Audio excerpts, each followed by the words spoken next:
La question incontournable, qu'est-ce que la vraie église?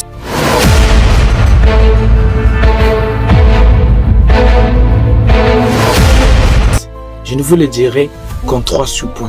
Avant de quitter cette vidéo, n'oubliez pas de la partager à 15 personnes. Premièrement, vous devez savoir que l'église n'est pas un bâtiment.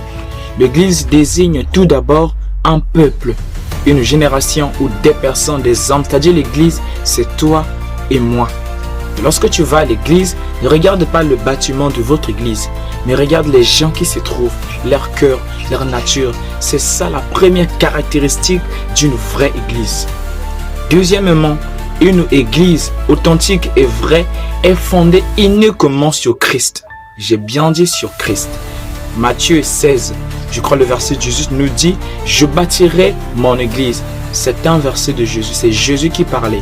Donc le fondement d'une église n'est pas sur un homme, ni sur un prophète, ni sur un pasteur, ni sur une personne, ni sur une domination, ni sur une puissance quelconque. Uniquement sur Christ. Troisièmement, l'église est marquée par certains fruits.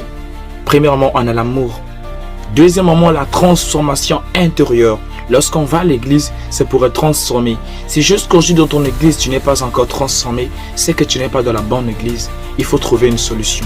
Tu dois trouver dans cette église ce qu'on appelle l'unité. Dans l'église, il doit y avoir l'unité. Ensuite, la chose la plus importante, la sainteté. Je ne demande pas que l'église soit parfaite. Non, il n'y a pas d'église parfaite. Mais que l'église soit sincère et sainte. Donc, la sincérité, différente de la perfection, dans une église est indispensable.